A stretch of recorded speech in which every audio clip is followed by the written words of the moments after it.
नमस्कार दोस्तों। तो हम दृष्टि के टेस्ट सीरीज नंबर 12 को देख रहे थे, जो फुल लेंथ टेस्ट है। इसमें मतलब सभी विषयों के क्वेश्चंस हैं। 102 तक हमने देख लिया था, लेकिन 95 वाला स्लाइड छूट गया था। तो देखिए, इसको देख लेते हैं, आज इसको कंप्लीट कर लेंगे। निम्नलिखित में से कौन राष्ट्रीय विकास परिषद से संबंधित नहीं है? तो जो विकल्प दिया हुआ है उसमें से राष्ट्रपति राष्ट्रीय विकास परिषद से संबंधित नहीं होता है, तो विकल्प डी इसका सही हो जाएगा। अन्य विकल्प संबंधित होते हैं, जैसे कि राज्यों के मुख्यमंत्री संबंधित होते हैं, नीति आयोग के सदस्य संबंधित होते हैं, केंद्रीय मंत्रिमंडल के सभी सदस्य भी संबंधित होते हैं राष्ट्रीय विकास परिषद से। राष्ट्रीय विकास परिषद जिसकी स्थापना 1952 में हुई थी। तो इसका सही विकल्प विकल्प डी था। 96 कौन सुमेलित नहीं है उसके बारे में मतलब पूछा गया है। तो जो सुमेलित है उसे देख लेते हैं पहले। ऑप्शन नंबर ए में जो लिखा हुआ है अनुच्छेद 137, तो ये सही सुमेलित है, क्योंकि इसमें इसके सामने लिखा हुआ है सर्वोच्च न्यायालय द्वारा निर्णयों या आदेशों की समीक्षा करना। तो यह आर्टिकल 137 के द्वारा ही किया जाता है। दूसरा है अनुच्छेद 143, सर्वोच्च न्यायालय से परामर्श करने की राष्ट्रपति की शक्ति। तो ये भी सही सुमेलित है। तीसरा है अनुच्छेद 280, वित्त आयोग। तो ये भी सही है। जबकि डी नंबर जो है वो गलत है, और यही इसका आंसर होगा। क्यों गलत है? क्योंकि अनुच्छेद 76 के सामने लिखा हुआ है राष्ट्रपति को सहायता और सलाह देने के लिए मंत्रिपरिषद। जी नहीं। आर्टिकल 76 में महान्यायवादी के बारे में वर्णन है संविधान में, तो इसलिए ये गलत हो गया। और आर्टिकल 76 की जब बात कर रहे हैं तो कुछ पॉइंट जो हमने डिस्कस किया था पहले या प्रीवियस ईयर्स में कहीं, तो उसको थोड़ा सा हम फास्ट रिवीजन कर लेते हैं। जैसे आर्टिकल 76 पूछे तो महान्यायवादी के बारे में ही है, और भाग 5 पूछे तो वो भी महान्यायवादी के बारे में है। उसके बाद सबसे पहले जो महान्यायवादी रहे हैं कौन हैं? MC सीतलवाड़। ये बात आपको ही पता होगा कि महान्यायवादी भारतीय कार्यपालिका का अंग होता है, और भारत का सर्वोच्च विधि अधिकारी भी होता है और विधि सलाहकार भी होता है भारत सरकार का। दो आर्टिकल याद रखने योग्य होते हैं, एक 76(4) और 88।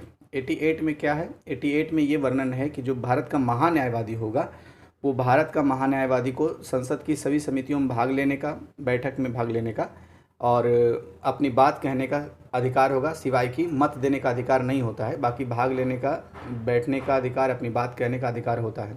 ये आर्टिकल 88 में बताया गया है। और 76 का जो 4 है उसमें ये कहा गया है कि महान्यायवादी का पद भारत में राष्ट्रपति के प्रसाद पर्यंत होता है। तो ये सारे थे। अब इतनी सारी पॉइंट आपने देखा। अब आपसे क्वेश्चंस पूछ लेता हूँ, आप बताइए कमेंट बॉक्स में कि भारत के पहले महान्यायवादी कौन थे? अभी मैंने बताया है। 97 निम्नलिखित में से कौन सा मंदिर शैव संप्रदाय से संबंधित नहीं है? तो दशावतार मंदिर जो है, देवगढ़ का दशावतार मंदिर यूपी में ही है। ये वैष्णववाद से संबंधित है, शैव संप्रदाय से नहीं है, इसलिए विकल्प ए इसका सही आंसर हो जाएगा। जबकि राजराजेश्वर मंदिर, नटराज मंदिर, विरूपाक्ष मंदिर, ये सब सारे शैव संप्रदाय से संबंधित हैं। 98 भक्तिकालीन संतों के संदर्भ में निम्नलिखित कथनों पर विचार कीजिए। पहला कथन क्या है? उन्होंने एकेश्वरवाद के सिद्धांतों का प्रचार किया। तो ये कथन सही है कि भक्तिकालीन संतों ने एकेश्वरवाद के सिद्धांत का प्रचार किया था। दूसरा, उन्होंने गहन आस्था के साथ भजन गायन पर जोर दिया। यह भी कथन सही है। तीसरा, उन्होंने कर्मकांड, तीर्थ यात्रा और उपवास की निंदा की। तो तीनों कथन सही है, इसलिए विकल्प डी इसका आंसर हो जाएगा। 99 निम्नलिखित में से किसने कहा था कि आज के चरमपंथी कल के नरमपंथी होंगे, ठीक उसी तरह जैसे आज के नरमपंथी कल के चरमपंथी थे? तो ये कथन जो है BG तिलक का है, बाल गंगाधर तिलक का। विकल्प सी इसका सही आंसर हो जाएगा। तो ये जो छूट गया था पिछले वाले वीडियो में, उसे हमने कंप्लीट कर लिया और 102 तक हो चुका था। अब 103 से देखते हैं। मौद्रिक नीति का गुणात्मक उपकरण निम्नलिखित में से कौन सा है? तो मौद्रिक नीति का गुणात्मक उपकरण पूछा है। तो देखिए, इसमें जो प्राथमिकता प्राप्त क्षेत्र ऋण है, जिसको प्रायोरिटी सेक्टर लेंडिंग कहते हैं, PSL, तो ये जो है गुणात्मक मतलब निम्नलिखित विकल्पों में से गुणात्मक उपकरण है एक तरीके से RBI के मौद्रिक नीति के अंतर्गत। जबकि सांविधिक चल निधि अनुपात, खुला बाजार परिचालन या स्थायी जमा सुविधा, ये मात्रात्मक उपकरण है मौद्रिक नीति के अंतर्गत RBI द्वारा मतलब लागू किया जाने वाला। इसी को सांविधिक चल निधि अनुपात को ही स्टैट्यूटरी लिक्विडिटी रेशियो कहते हैं, और खुला बाजार परिचालन को ओपन मार्केट ऑपरेशंस, अस्थायी जमा सुविधा को स्टैंडिंग डिपॉजिट्स फैसिलिटी कहते हैं। और ये तीनों क्या है? मात्रात्मक उपकरण मौद्रिक नीति का, जिसको RBI लागू करता है। इसमें पूछा था गुणात्मक, जो कि लास्ट डी नंबर ऑप्शन है। 104 जो सुमेलित नहीं है उसके बारे में पूछ रहा है। तो एक साइड स्थल है, दूसरी साइड अवस्थिति है, तो हम देख लेते हैं कौन सुमेलित नहीं है। अल अक्सा मस्जिद अभी हाल में करंट अफेयर में रहा है, ये तो जेरूसलम में है, ये सही है। दूसरा क्रेमलिन, ये रूस में है, सही है। हाइड पार्क लंदन में है, ये सही है। ब्रैडेनबर्ग गेट, तो ब्रैडेनबर्ग गेट ये मिस्र में नहीं जर्मनी में है, तो डी नंबर जो है सुमेलित नहीं था, यही इसका आंसर हो जाएगा। 105 निम्नलिखित में से कौन भारत में उष्णकटिबंधीय सदाबहार वन की विशेषता है? तो अब एक एक करके पहले जो विशेषता है उसको देख लेते हैं, जो विशेषता नहीं रहेगा उसको बाद में देखते हैं। इसका सही जो विकल्प है, जो विशेषता है, वो विकल्प सी है। एनी महोगनी वनों में पाई जाने वाली, एनी महोगनी इन वनों में पाई जाने वाली कुछ वृक्ष की प्रजातियां हैं, तो यही सिर्फ सही है, बाकी सब सही नहीं है। क्यों नहीं सही है ये अभी देखते हैं। डी नंबर में लिखा हुआ है कि इन्हें 100 सेंटीमीटर से अधिक की वर्षा और 30 सेंटीडिग्री से अधिक के वार्षिक तापमान की आवश्यकता होती है। तो भारत में उष्णकटिबंधीय सदाबहार वनों के बारे में ये कथन गलत है, क्योंकि 200 सेंटीमीटर की अधिक वर्षा चाहिए होता है और 22 डिग्री सेल्सियस का तापमान चाहिए होता है, तो डी नंबर इसलिए गलत हो गया। बी नंबर क्यों गलत हो गया? इनके वृक्ष प्रत्येक वर्ष एक निश्चित समय पर अपने पत्ते गिराते हैं। जी नहीं, ये तो मानसूनी वन का लक्षण होता है, उष्णकटिबंधीय सदाबहार वनों का नहीं। वर्ष में मतलब गिराते ही रहते हैं, इसीलिए सदाबहार रहते हैं, हमेशा पत्तियां रहती हैं इन जंगलों में, इसलिए बी नंबर गलत हो गया। ए नंबर क्यों गलत हुआ? ये केवल पश्चिमी घाट और अंडमान निकोबार द्वीप समूह में पाए जाते हैं। पश्चिमी घाट में पाए जाते हैं, सही है। अंडमान निकोबार द्वीप समूह में पाए जाते हैं, ये भी सही है, लेकिन पूर्वोत्तर भारत में भी पाए जाते हैं, तो जो कि यहाँ नहीं लिखा हुआ था और केवल जोड़ दिया है, केवल। तो मैंने कई बार कहा एक्सट्रीम वर्ड जैसे रहेगा, केवल, हमेशा, से, मतलब से ही, ऐसा कुछ रहे, तो ये समझ लीजिए वहाँ पर विशेष फोकस देने की आवश्यकता है, तो इसलिए ए नंबर गलत हो गया। 106 अब कथन है कोसी नदी बार बार अपना मार्ग बदलती है, बिल्कुल सही है। बिहार की शोक नदी के रूप में भी जानी जाती है कोसी। कारण क्या है? कारण के सामने लिखा हुआ है कोसी अपना मार्ग बदलती है क्योंकि यह मैदानी क्षेत्र से होकर बहती है और वहाँ इस पर बड़ी संख्या में बांध बनाए गए हैं। तो बांध बनाए गए हैं, ये मतलब अपना मार्ग बदलती है क्योंकि यह मैदानी क्षेत्रों से होकर बहती है, ये कथन ही गलत होगी। ये वाला पार्टिकुलर कथन जो है मैदानी क्षेत्र से, ये गड़बड़ है। क्यों गड़बड़ है, मतलब गलत क्यों है? क्योंकि ये तीव्र ढलान से बहती है और इसकी सहायक नदियों की संख्या ज़्यादा है। कहते हैं कि 7 सहायक नदियां हैं कोसी की, इसीलिए नेपाल में इसको सप्तकोसी नाम से जाना जाता है। तो कारण गलत है, कथन सही था, तो ए सही, आर गलत, विकल्प सी नंबर इसका सही आंसर हो जाएगा। 107 पारिस्थितिकी पिरामिड के संबंध में निम्नलिखित कथनों पर विचार कीजिए। पहला कथन क्या है? संख्याओं के सीधे पिरामिड में शीर्ष मांसाहारियों की संख्या सबसे कम होती है। तो पहला जो कथन लिखा हुआ है ये सही है, इसको फिर से एक बार पढ़ता हूँ धीरे धीरे। संख्याओं के सीधे पिरामिड में शीर्ष मांसाहारियों की संख्या सबसे कम होती है, तो मांसाहारियों की संख्या तो सबसे कम होती ही है। दूसरा कथन लिखा हुआ है बायोमास का पिरामिड कभी उल्टा नहीं होता। तो ये गलत है, क्योंकि बायोमास का पिरामिड कभी उल्टा भी होता है, कभी सीधा भी होता है। तो कभी, ये मैंने कहा ना कि एक्सट्रीम बट जैसे रहे, थोड़ा फोकस करने की आवश्यकता है। तीसरा नंबर क्या लिखा हुआ है? ऊर्जा के पिरामिड में हमेशा एक बड़ा ऊर्जा आधार सबसे नीचे होता है। तो हाँ सही है, और ये हमेशा सीधा होता है, इसीलिए तो सीधा होता है, थोड़ा घुमा के दिया हुआ है स्टेटमेंट, तो इसलिए 1 और 3 सही हो गया, विकल्प 20 का सही आंसर है। 108 सूची 1 और सूची 2, सूची 1 और सूची 2 को मिलाना है इसमें। तो सबसे पहले लिखा हुआ है न्यू मेटाफोर। न्यू मेटाफोर किसे कहते हैं? दलदल या मैंग्रोव पेड़ की जड़ें को न्यू मेटाफोर कहते हैं। तो एक का एक इसमें है, एक ही ऑप्शन में है, विकल्प डी में है। तो वैसे तो आंसर अभी हमें मिल चुका है विकल्प डी, लेकिन फिर भी देख लेते हैं। हॉस्टोरियल जड़ें परजीवी पौधों की जड़ें होती है। और सहजीवी संबंध, तो सहजीवी संबंध किस में होगा? जो विकल्प दिया हुआ है उसके हिसाब से गाजर और चुकंदर जैसी जड़ों को सहजीवी संबंध के अंतर्गत रखा जाएगा। और भंडारण जड़ें, तो विकल्प के हिसाब से भंडारण जड़ों में कवक उत्तक के साथ संशोधित जड़ों का संयोजन आएगा यहाँ, तो विकल्प डी इसका सही आंसर हो गया। 109 2020-21 के दौरान भारत में प्रत्यक्ष विदेशी निवेश यानी एफडीआई प्रवाह में कितनी प्रतिशत वृद्धि देखी गई है? तो 10% की वृद्धि देखी गई है, करीब करीब $82 बिलियन तक की वृद्धि। तो याद रखना है 20 से 21 में एफडीआई की प्रवाह में कितनी प्रतिशत वृद्धि? 10%। 110 सूची 1 को 2 से मिलाना है, पुस्तक है और उसके लेखक दिए हुए हैं। तो देखिए सही सही मैं सिर्फ पढ़ दे रहा हूँ। सबसे पहले लिखा हुआ है सत्य की भाषाएं निबंध 2003 से 2020। तो इसके लेखक जो हैं, इसके लेखक है सलमान रुश्दी। दूसरा सिक्किम साजिश और गठबंधन का इतिहास, इस पुस्तक के लेखक हैं प्रीत मोहन सिंह मलिक। तीसरा लिखा हुआ है भारत और एशियाई भू राजनीति अतीत वर्तमान, तो इसके लेखक हैं शिवशंकर मेनन।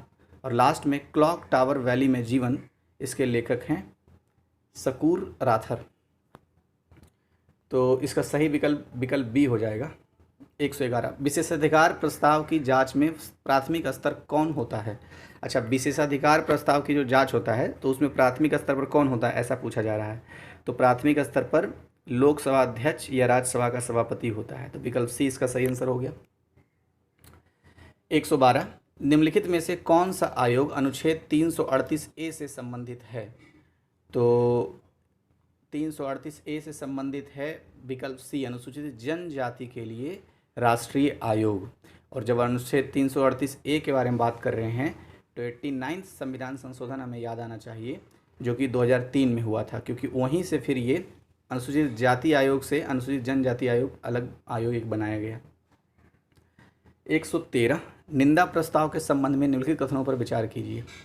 तो पहला कथन क्या है? इसे सरकार की किसी विशिष्ट नीति के विरुद्ध या किसी मंत्री के विरुद्ध या पूरी मंत्री परिषद के विरुद्ध लाया जा सकता है। तो ये जो पहला कथन है, ये कथन मतलब सही है, क्योंकि निंदा प्रस्ताव किसी भी मंत्री या मंत्री परिषद के विरुद्ध लाया जा सकता है। दूसरा लिखा हुआ है इसे संसद के दोनों सदनों में प्रस्तुत किया जा सकता है। जी नहीं, निंदा प्रस्ताव तो लोकसभा में सिर्फ प्रस्तुत होता है। तो दूसरा गलत हो गया। पूछ क्या रहा है इसमें पूछ रहा है कौन सही नहीं है, तो केवल 2 सही नहीं है, इसलिए विकल्प 20 का सही आंसर हो जाएगा। अच्छा, आपसे एक क्वेश्चन पूछ रहा हूँ, क्या निंदा प्रस्ताव अगर पारित हो जाएगा तो मिनिस्टर ऑफ काउंसिल को त्यागपत्र देना पड़ जाएगा? हाँ या ना? नहीं देना पड़ेगा त्यागपत्र। निंदा प्रस्ताव हो जाने पर भी त्यागपत्र नहीं देना होता है। 114 घटनाएं और वर्ष, सबसे पहले लिखा, अच्छा इसमें क्या देखना है, जो सुमेलित नहीं है उसके बारे में देखना है। तो सिकंदर का आक्रमण, ये तो 326 ईसा पूर्व हुआ था, कई बार ये स्टेटमेंट पूछा जा चुका है। चंद्रगुप्त के बाद बिंदुसार का राज्याभिषेक, ये भी सही है, 297 ईसा पूर्व।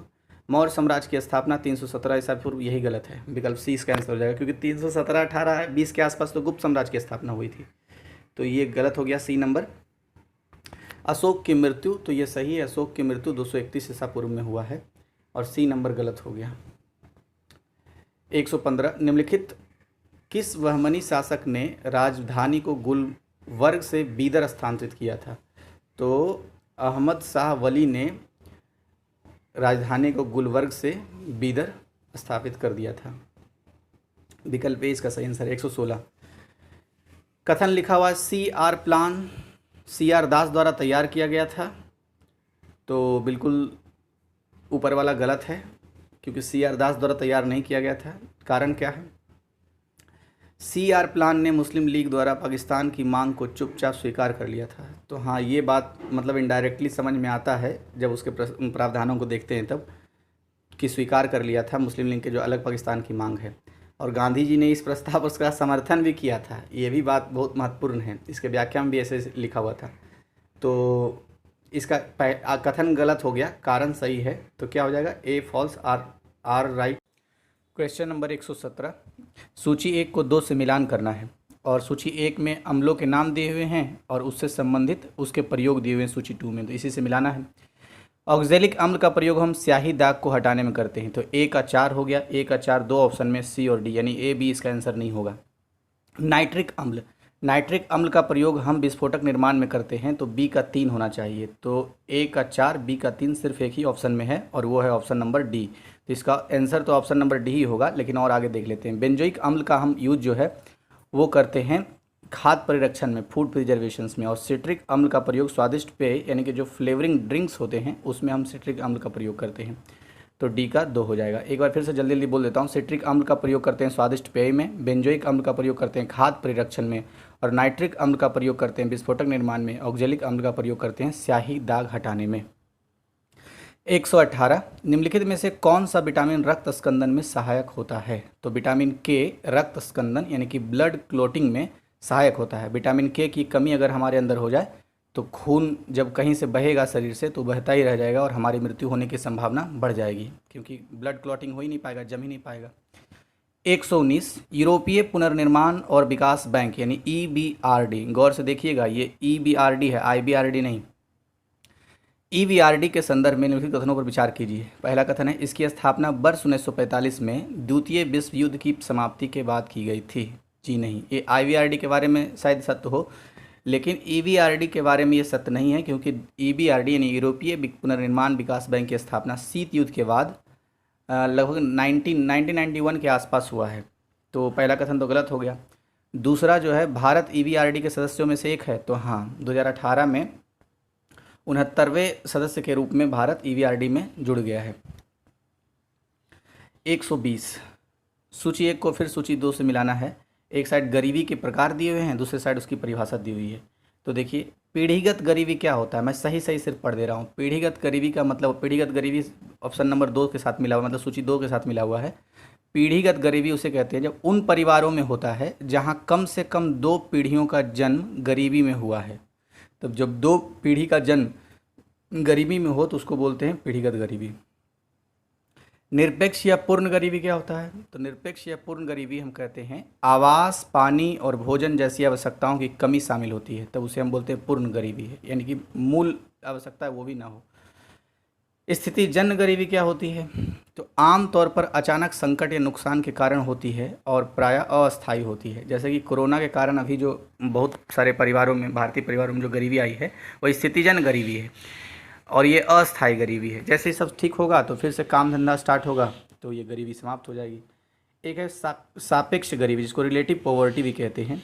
ये क्या होता है? एक परिवार की आर्थिक स्थिति जिसकी आय उसके सामाजिक औसत जीवन स्तर को पूरा करने के लिए अपर्याप्त हो, उसको सापेक्ष गरीबी बोलते हैं। आय हो रहा है लेकिन फिर भी उसकी आवश्यकताएं जो है, सामाजिक औसत आवश्यकता है जीवन स्तर का, वो पूरा नहीं हो रहा है, तो उसको सापेक्ष गरीबी कहते हैं, यानी किसी की तुलना में। 121 निम्नलिखित में से कौन सा एक बादल धब्बों के रूप में पाए जाते हैं और यहाँ वहाँ बिखरे हुए देखे जा सकते हैं? तो ऐसा जो लक्षण है ये सिर्फ और सिर्फ कपासी बादल में दिखते हैं। क्या क्या लक्षण है इसके? इसके लक्षण ये है कि धब्बों के रूप में पाए जाते हैं और यहाँ वहाँ बिखरे हुए देखे जाते हैं। तो ये कपासी बादल। अच्छा, कपासी बादल को अंग्रेजी में क्या कहते हैं ये भी ध्यान रखने योग्य है, क्योंकि कभी कभी अंग्रेजी वाले भी शब्द पूछ देता है। तो क्यूमुलस क्लाउड्स इसको कहते हैं, कपासी। वायुमंडल में 4 से 7 हज़ार किलोमीटर की ऊंचाई पर ये पाई जाती है और रुई की तरह दिखती है, तो ये भी बात याद रखना है। 122 निम्नलिखित युग में से कौन सुमेलित नहीं है? तो एक साइड पर्वतीय दर्रे दिए हुए हैं, दूसरे साइड उसके स्थान, तो जो सुमेलित नहीं है उसका चुनाव करना है। तो इसमें जो सुमेलित नहीं है वो 1, 2, 3 तीनों सुमेलित नहीं है, क्योंकि खारदुंगला लद्दाख श्रेणी में अवस्थित है, ये सुमेलित है। बाकी जोजिला के सामने जो लिखा हुआ है, जोजिला पीर पंजाल श्रेणी में नहीं, हिमालय, बृहद हिमालय की पीर पंजाल श्रेणी में है। फोटुला दर्रा कहाँ है? फोटुला दर्रा ये जास्कर श्रेणी में है, जबकि इसके सामने महान हिमालय लिखा हुआ है। बनिहाल दर्रा कहाँ है? तो बनिहाल दर्रा ये शायद ये भी पीर पंजाल में है, बनिहाल दर्रा भी। तो और खारदुंगलाल ये सही सुमेलित था लद्दाख श्रेणी में। इसको मैप में ज़रूर एक बार लोकेट कर लीजिएगा और मतलब पेंसिल से निशान लगा लीजिए, तो इसमें अच्छे समय तक याद रहेगा, लॉन्ग टाइम तक। 123 एक प्रकार की जैविक अंतःक्रिया जिसमें दोनों प्रजातियों को लाभ होता है कहलाती है।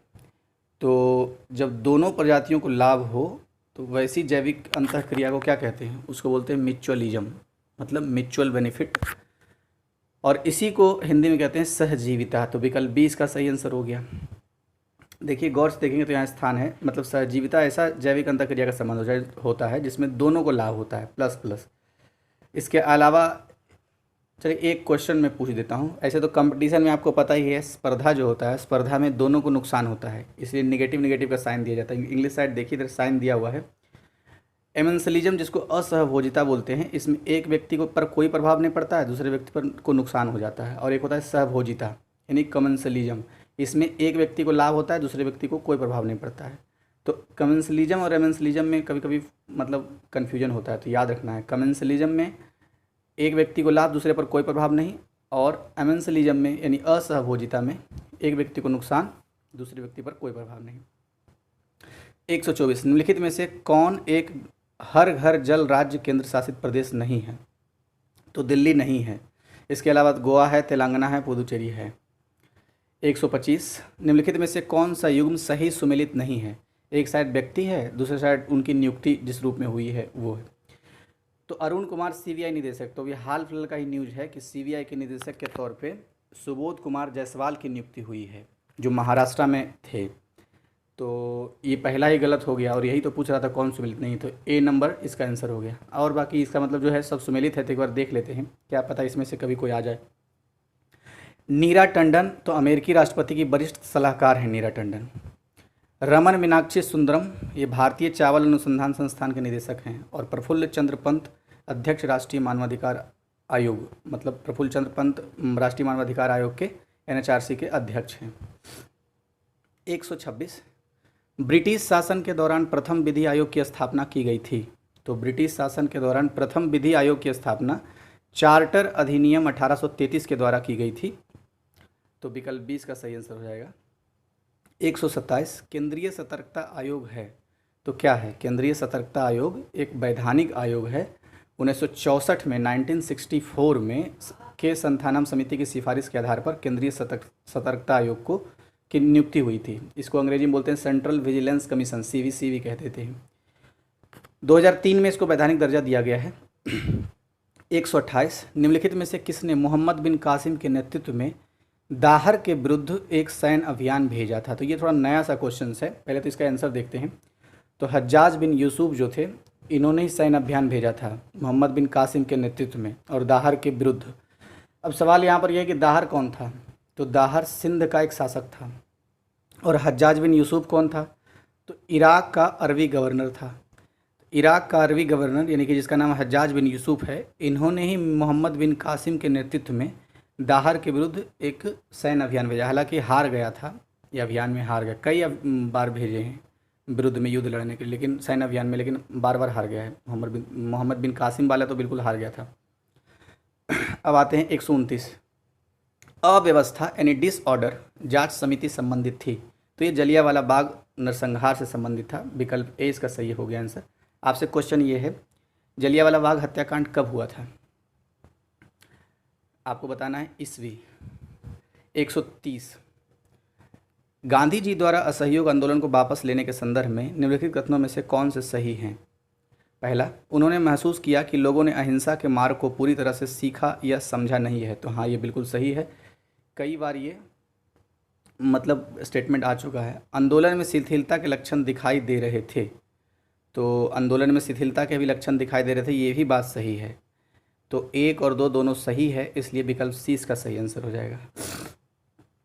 131 पौधे की जड़ों और तनों की चौड़ाई में वृद्धि का कारण है। तो पौधे की जो जड़ होती है और तने होती है उसकी चौड़ाई में वृद्धि का कारण क्या होता है? लेटरल मेरिस्टेम्स यानी कि पार्श्व विभाजयोतक जो होता है वही, इसी के कारण पौधे की जड़ों में और तनों की चौड़ाई में वृद्धि होती है। तो विकल्प सी इसका सही आंसर हो गया। 132 मानव शरीर में पाचन के संदर्भ में लिखित कथनों पर विचार कीजिए। तो पहला कथन लिखा हुआ है, भोजन की वसा का पाचन एमिलेज द्वारा होता है। तो भोजन की वसा का पाचन एमिलेज द्वारा नहीं होता है, विघटन होता है एमिलेज द्वारा। जबकि पाचन किसके द्वारा होता है? पाचन होता है छोटी आंत के द्वारा। तो 1 नंबर जो कथन था वो तो गलत हो गया। अब दूसरा देखते हैं, ट्रिप्सिन प्रोटीन और पेप्टोन को पॉलीपेप्टाइड और एमिनो अम्ल में परिवर्तित करता है। तो ट्रिप्सिन के बारे में बोल रहा है कि प्रोटीन और पेप्टोन को पॉलीपेप्टाइड और अमीनो अम्ल में परिवर्तित करता है। तो ये कथन सही है ट्रिप्सिन के बारे में। तो विकल्प 2 इसका सिर्फ आंसर हो जाएगा, मतलब बी आंसर हो जाएगा इसका। 133 अखिल भारतीय घरेलू मूल्य सूचकांक जारी किया जाता है। तो किसके द्वारा जारी किया जाता है? Reserve bank of India RBI के द्वारा जारी किया जाता है। 134 सूची 1 को सूची 2 से मिलाना है। तो सूची 1 में विश्व बैंक संस्थान है और उसके कार्य उसके सामने दिए हुए हैं। तो जो सही सही है उसका मिलान कर लेते हैं। अब लिखा हुआ IVRD, देखिए वहाँ पर EVRD था जो यूरोपीय बैंक से संबंधित था, ये IBRD है। तो IBRD का काम क्या है? इसका काम है वित्तीय बाजार से धन जुटाना। तो A का 2 होना चाहिए। तो A का 2 एक ही ऑप्शन में है, B में। तो आंसर तो मुझे मिल गया है, मतलब हमें मिल गया आंसर, लेकिन अभी और आगे देखते हैं। IDA का काम क्या है? IDA का काम होता है विश्व के सबसे गरीब देशों पर ध्यान देना। तो ये काम IDA का होता है। और IFC का काम होता है देशों में निजी क्षेत्र के निवेश को बढ़ावा देना। यानी IFC विभिन्न देशों में निजी क्षेत्र को बढ़ावा देता है और गरीब देशों के विकास पर ध्यान देता है IDA। जबकि IBRD का काम वित्तीय बाजार से धन जुटाना होता है। लास्ट में बच गया MIGA, यानी कि MIGA। इसका काम वही लास्ट वाला बच गया, गैर वाणिज्यिक जोखिमों से निवेश की सुरक्षा सुनिश्चित करना। तो मतलब निवेश गारंटी देता है ये। 135 अंतर्राष्ट्रीय प्राकृतिक संरक्षण संघ IUCN के संदर्भ में निम्नलिखित कथनों में से कौन सही है? तो देखिए, इसको गौर से देखिएगा, इसमें एक नया पॉइंट मिलेगा। जो दृष्टि का जो इन्वायरमेंट बुक है उसमें भी वो पॉइंट नहीं है। पहला पॉइंट लिखा हुआ यह स्विट्जरलैंड के ग्लैंड में स्थित है। तो ये तो कई बार जब भी IUCN आया है तो हमने देखा है कि ग्लैंड में इसका हेडक्वार्टर है IUCN का। इसकी स्थापना अक्टूबर 1948 में प्रकृति के संरक्षण के लिए अंतर्राष्ट्रीय संघ के रूप में की गई थी। तो हाँ, ये भी बिल्कुल सही है। तीसरा पॉइंट लिखा हुआ है IUCN ने वर्ष 1992 में संकटग्रस्त प्रजातियों की IUCN रेड लिस्ट की स्थापना की। तो अब तीसरे पॉइंट पर गौर करना है। यही पॉइंट उस क्या बोलते हैं, जो दृष्टि का मैगजीन है उसमें, मतलब बुक जो है क्विक बुक, उसमें भी नहीं है। तो इसको ध्यान से देखना है कि हाँ 1990, वहाँ नोट भी कर लीजिए, 1992 में रेड डेटा बुक जो है ना वो 1992 से नहीं 1964 से स्टार्ट हुआ है। तो ये गलत स्टेटमेंट है, तीसरा नंबर। चौथा नंबर क्या है? इसके सदस्यों में सरकार और नागरिक समाज दोनों प्रकार के संगठन शामिल होते हैं। तो हाँ, ये तो सही है। तो इसलिए इसका जो सही विकल्प हो जाएगा वो कौन सा हो जाएगा? 1 सही है, 2 सही है, 3 तो गलत हो गया। तो 3 गलत हो गया तो B, D नहीं, यानी कि C नंबर ऑप्शन हो जाएगा, 1, 2 और 4। अब नेक्स्ट आते हैं 136। निम्नलिखित में से सबसे उत्तरी बायोस्फीयर रिजर्व कौन सा है? तो उत्तरी बायोस्फीयर रिजर्व, सबसे उत्तरी बायोस्फीयर रिजर्व बोल रहा है तो ये सिमलीपाल हो जाएगा, क्योंकि ये सब सारे पूरा दक्षिण भारत से है। और सिमलीपाल ये जो है शायद उड़ीसा में है। कौन से में है? सर्च करके ज़रा कमेंट बॉक्स में बताइए। तो सिमलीपाल छत्तीसगढ़ में, उड़ीसा में, छत्तीसगढ़ में शायद, छत्तीसगढ़ MP के बॉर्डर के आसपास, पता नहीं, शायद मैं हूँ, इसलिए आप कमेंट करके ज़रूर बताइएगा सिमलीपाल किस राज्य में है। निम्नलिखित में से 137 नंबर, निम्नलिखित में से कौन सी संरक्षण की एक स्वस्थानीय विधि है? तो स्वस्थानीय, वायस्थानीय, देखिए बार बार आ रहा है। तो स्वस्थानीय विधि इनमें से कौन सा है? जीन बैंक तो स्वस्थानीय नहीं है। वनस्पति उद्यान, क्रायो संरक्षण, आवास की सुरक्षा। तो आवास की सुरक्षा जो है ये यहाँ पर हो जाएगा स्वस्थानीय। बाकी A, B, C जो ये सारे बाह्य स्थानीय हैं। अब देखिए, क्योंकि पूछ क्या रहा था, स्वस्थानीय। 138 नंबर, सूची 1 को 2 से मिलाना है। मिट्टी और उसकी विशेषताएं। तो ब्लैक सॉइल की विशेषता क्या होती है? प्रकृति में स्व जुताई के लिए, यानी सेल्फ प्लगिंग के लिए ये फेमस होता है, काली मिट्टी। तो 1 का 2 हो गया, 1 का 2 ऑप्शन में, यानी C, D इसका आंसर नहीं होगा। लाल लेटेराइट मृदा का क्या कैरेक्टर्स होता है, मतलब विशेषता क्या होता है? तो लाल लेटेराइट मृदा का विशेषता होता है काजू के लिए उपयुक्त होता है ये। तो 1 का 2, B का 1, तो ये ऑप्शन नंबर B में ही है। तो B नंबर इसका ऑप्शन हो गया। लेकिन अभी नेक्स्ट देख लेते हैं। शुष्क मिट्टी जो होता है वो कंकड़ युक्त और परत निर्माण के लायक होता है, और लवणीय मृदा कच्छ के रन में पाई जाती है। तो ये इस तरह से मिलान हो गया। 140, निम्नलिखित व्यक्तियों में से कौन वर्ष 2021 के लिए विश्व के 50 महानतम नेताओं की सूची में शीर्ष पर है? तो ये जैसिंडा आर्डन हैं, न्यूजीलैंड की प्रधानमंत्री भी हैं ये जैसिंडा आर्डन, तो याद रखना है। 141, निम्नलिखित में से कौन सा मौलिक अधिकार केवल भारतीय नागरिकों को प्राप्त है? तो भारतीय नागरिकों को सिर्फ प्राप्त होने वाला जो मौलिक अधिकार है वो लोक नियोजन में अवसर की समानता, विकल्प B। 142, सहकारी समितियों का प्रावधान संविधान के किस भाग में किया गया है? तो ये 9B में किया गया है। 9 में पंचायती राज, 9A में नगर पालिका और 9B में ये सहकारी समिति है। 143, निम्नलिखित में से कौन वायसराय की कार्यकारिणी परिषद में नियुक्त होने वाले पहले भारतीय बने? तो पहले भारतीय बने हैं सत्येंद्र सिन्हा, विकल्प D इसका सही आंसर हो गया।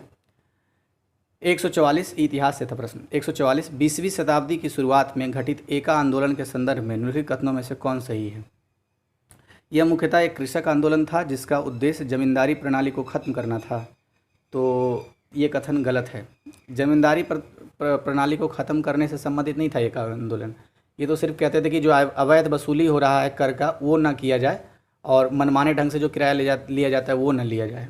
बाकी ऐसा कुछ नहीं था कि हाँ जमींदारी प्रणाली को ख़त्म करना है। तो 1 नंबर तो गलत हो गया कथन। दूसरा क्या लिखा हुआ है? कांग्रेस और खिलाफत नेताओं ने आंदोलन को शुरुआती दौर पे बल दिया। तो ये बिल्कुल सही है। तो विकल्प 2 इसका मतलब बी नंबर ऑप्शन इसका सही हो जाएगा। 145 रामानुजन मशीन के संदर्भ में निम्नलिखित कथनों पर विचार कीजिए। यह भारतीय विज्ञान यानी IISc बेंगलुरु द्वारा विकसित एक अवधारणा है। गलत है, ये इजराइल से संबंधित है शायद। हाँ, इजराइल इंस्टीट्यूट ऑफ टेक्नोलॉजी या टेक्नोलॉजी जो है वहाँ से ये विकसित अवधारणा है। दूसरा कथन, इस मशीन का उद्देश्य अनुमानों को गणित के सूत्रों के रूप में स्थापित करना है ताकि भविष्य में उन्हें गणितीय रूप से प्रमाणित किया जा सके।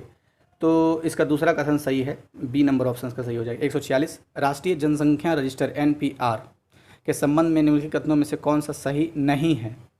तो पहला कथन, NPR को देश में पहली बार 2001 की जनगणना द्वारा पेश किया गया था। जी नहीं, NPR को पहली बार जो इंट्रोड्यूस किया गया था वो 2011 की जनगणना के आधार पर इंट्रोड्यूस किया गया था और 2015 में डोर टू डोर यानी दरवाजे जा करके ये इसका डेटा इकट्ठा किया जा रहा था पहली बार। तो पहला ही कथन गलत हो गया था, बाकी सब सही है। तो सही वाला भी देख ही लेते हैं। यह देश के समान निवासियों की पहचान के डेटाबेस का निर्माण करेगा। सही है NPR के बारे में। सी नंबर ऑप्शन में भी सही है, जो इसमें 15 वर्ष और इससे अधिक आयु के प्रत्येक व्यक्ति का बायोमेट्रिक डेटा और UID संख्या दर्ज होगी। नेक्स्ट पॉइंट जो सही है, इसके तहत सभी समान निवासियों के राष्ट्रीय पहचान पत्र दिए जाएंगे। तो ये सही वाला पॉइंट भी कभी कभी काम देगा। 147 निम्नलिखित में से कौन सा युग्म सही सुमेलित नहीं है? तो प्रजातियों का वर्गीकरण और परिभाषा देख लेते हैं। अच्छा, इसमें पूछ क्या रहा जो सुमेलित नहीं है, तो जो सुमेलित है पहले उसे पढ़ लेते हैं। अम्ब्रेला प्रजाति किसे कहते हैं? इन प्रजातियों की रक्षा, मिलान तो नहीं करना, नहीं, इन प्रजातियों की रक्षा अप्रत्यक्ष रूप से कई अन्य प्रजातियों की रक्षा करती है। तो अम्ब्रेला प्रजाति के बारे में ये सही है। सी नंबर देखते हैं, संकेतक प्रजाति। इसका उपयोग हमारे पर्यावरण में होने वाले परिवर्तनों की निगरानी के लिए किया जाता है। तो संकेतक प्रजाति के बारे में ये सही लिखा हुआ है। आधार प्रजाति आवास बनाने या बनाए रखने में एक प्रमुख भूमिका निभाते हैं। तो ये ACD सही था, जबकि कीस्टोन के बारे में गलत है। कैसे? कीस्टोन प्रजाति के बारे में लिखा हुआ है, इसका उपयोग पारिस्थितिकी गड़बड़ी के प्रभावों का पता लगाने के लिए किया जाता है। तो ये कथन गलत है। सॉरी। 148 इस कीस्टोन के बारे में। अच्छा, कीस्टोन क्या है ना, एक बार वीडियो पॉज करके या फिर वीडियो जब अब तो ख़त्म ही होने वाला है तो इसको देखिएगा थोड़ा सा, क्योंकि अभी जो 10 नंबर इसके बाद जब अपलोड होगा तो उसमें मैंने और एक्सप्लेन भी किया है थोड़ा। 148 में क्या है? लाइकेन सहजीवी संघ है। तो हाँ, किसका है भाई? तो शैवाल और कवक का होता है, अलगई और फंगी का। ये तो आसान सा क्वेश्चन है, विकल्प 20 का सही आंसर है। 149 बेबीलोव सेंटर ऑफ डाइवर्सिटी है। बेबीलोव सेंटर ऑफ डाइवर्सिटी क्या है? पौधों के लिए डोमेस्टिकेशन सेंटर है ये। तो विकल्प 20 का सही आंसर हो जाएगा। अब डोमेस्टिकेशन सेंटर क्या होता है, इसको थोड़ा सा एक बार गूगल करने की आवश्यकता है। अभी मुझे ध्यान आ रहा है, जब मैं इसको टिक लगा रहा था तो उस समय ध्यान नहीं आया। कोई नहीं, आप कर लीजिएगा। अगर ना भी आए तो भी मतलब कोई बात नहीं। अगर नेक्स्ट कहीं अगर टेस्ट सीरीज में होगा 10 वाले में, 9 वाले में, 8 वाले में, 11 नंबर तो CSET है। तो CSET को अभी नहीं कर रहे हैं, अभी सिर्फ GS वाला कर रहे हैं। 150 मॉन्ट्रेक्स रिकॉर्ड शब्द किससे संबंधित है? तो ये तो सबसे आसान क्वेश्चन है, रामसर कन्वेंशन से। आपके लिए जाते जाते एक क्वेश्चन छोड़ जाता हूँ। रामसर कन्वेंशंस, रामसर तो ईरान में एक जगह है, पता ही होगा। भारत कब शामिल हुआ रामसर कन्वेंशन में? आपको ये बताना है कमेंट बॉक्स में। अच्छा लगा लाइक कीजिए, सुधार की संभावना वही बताइए। आप डिसलाइक भी कर सकते हैं, बस कारण ज़रूर बताइएगा। धन्यवाद।